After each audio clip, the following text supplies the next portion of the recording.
Hey everyone, and welcome to this week's update to Find Vim, the show dedicated to my training, health, fitness, training, la da da da. My name is Dustin Schmidt. I come today from just having swam and biked. It's about 6:30 in the morning, and I really thought that it'd be a good idea to kind of do this while everything's fresh in my mind. So today we're going to talk about the first few weeks of training, the ups, the downs, the goods, and the bads.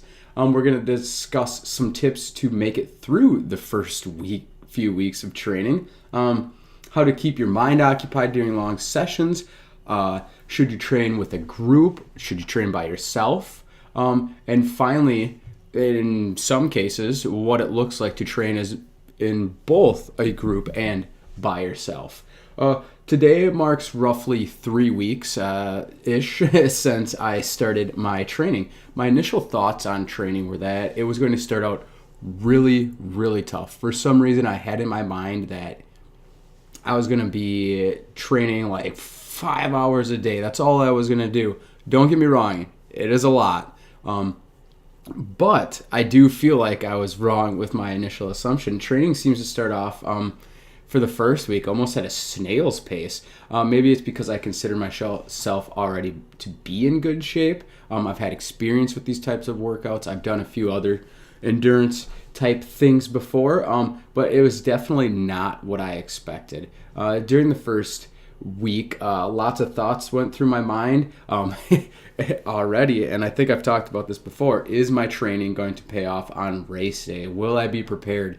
Will my nightmare of me barely making it in the water and failing not come true? It will not.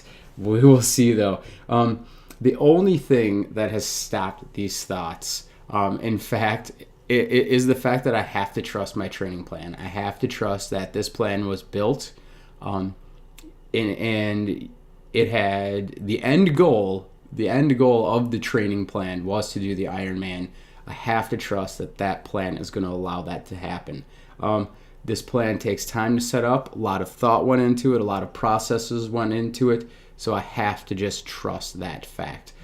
You must trust the plan you made. Without trust, these thoughts will never go away. Not to say that they will fully go away, but once you can get into your brain that your plan will in fact work for you, you can fully concentrate on all of your training.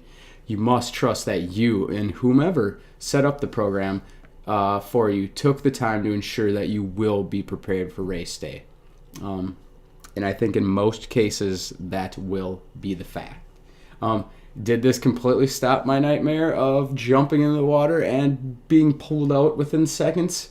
No, not at all. But when it happens, I just think to myself, I wake up out of that dream, or if I'm at work thinking about it, knock myself out of it, kind of beat yourself up against the head. This is my plan. I have to trust the plan, and I have to stick to the plan.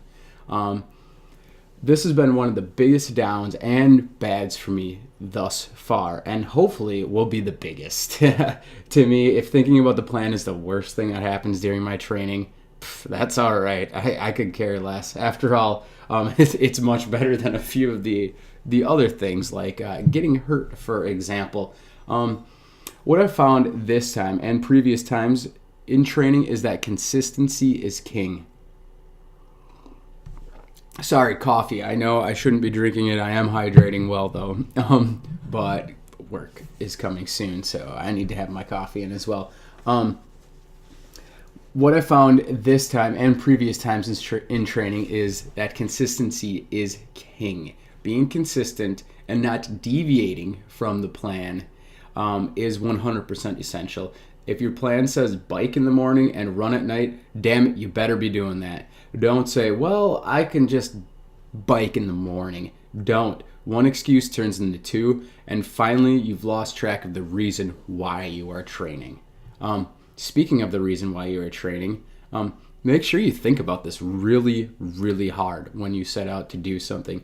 After all, what else do you have to do for an hour and a half bike ride besides think? You have plenty of time too at the beginning of your training as well. Think about the reason why you wanted to take on this challenge. For me, personally, it started 2 years ago. I wanted to lose 20 pounds. It was really tough at first, really, really hard. It took me about 3 to 4 months to lose my first 5 pounds. Finally, 5 months later, my initial goal of 20 pounds turned into an incredible accomplishment of 95 pounds lost. After that, I thought really hard about it. I told myself that I wanted to do an Ironman. The thought came up because I work right on the Capitol Square here in Madison, Wisconsin, and Ironman Wisconsin is held right on Capitol Square. So I was going to work on a Friday and noticed everything being set up, and it was such a neat and cool atmosphere. I wanted to watch the run, and I did end up watching the run. The hardest part, as these athletes, many of whom didn't seem to have the body types that you would think of that would do the Ironman. They didn't seem like these super duper fit athletes.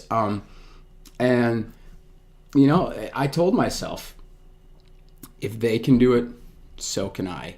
And that is my goal. I put that challenge to myself. I am here for me. For me, that I am selfishly, this Ironman, the goal for me is to finish. I would love to finish in 12 hours, but the goal that I had originally set out to do was to just finish. This goal is not for my family. It is not for my friends. It is not for my wonderful girlfriend, Dana. It is for myself. Now that I have that goal in mind, I wonder what would be the best way to go about it. I enjoyed running. I love running. I really haven't been running for all that long, but for some reason I really enjoy it. It's the one time that my mind is completely free. I enjoy running by myself, but I miss the sense of being part of a team. And I was part of a team growing up for many years before high school, before middle school. Started in 5th grade playing hockey. So, you know, I kind of had both things in mind because I like running by myself, but I also like the sense of team. It just so happened that the place where I purchased my first tri bike from, who would have thought? They have a tri team. This is the Endurance House here in Middleton. The team is called the Redefine Your Possible. Love the name. I signed up for this, but I was really nervous. I didn't know what to expect. Would these people take me in as one of their own? Or would they banish me because I wasn't good enough or I had never done an Ironman before?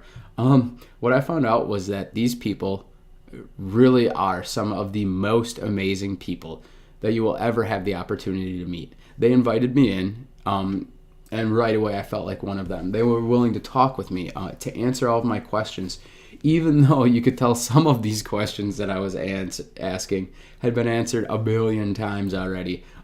The team was a living and breathing group and still is. We swim together, we run together, and we bike together. But more importantly is that we all have fun together. Now I have to say that we do train with the group 2, probably 3 times a week. And as you can imagine, Ironman training requires a lot more time than just 2 or 3 days a week. A lot more. It's nice to have my own workouts to do by myself as well.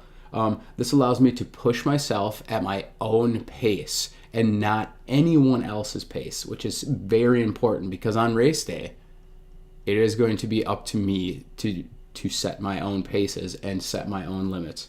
In the end, the group versus individual training is completely up to you. Do you work better when you are alone, or do you work better when you're with a group of people? Do you need people to push you during your training, or can you motivate yourself?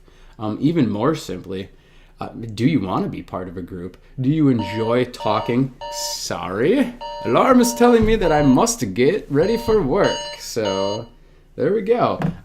Do you enjoy talking and socializing with people? Because in the end, this group of people will become a sort of family. They will respect you and you will respect them. So little homework for next week, actually. Think about what motivates you. Think about your goals, think about your dreams, and think about your passions. Also think about how you would prefer to train. Do you even have an interest in a group?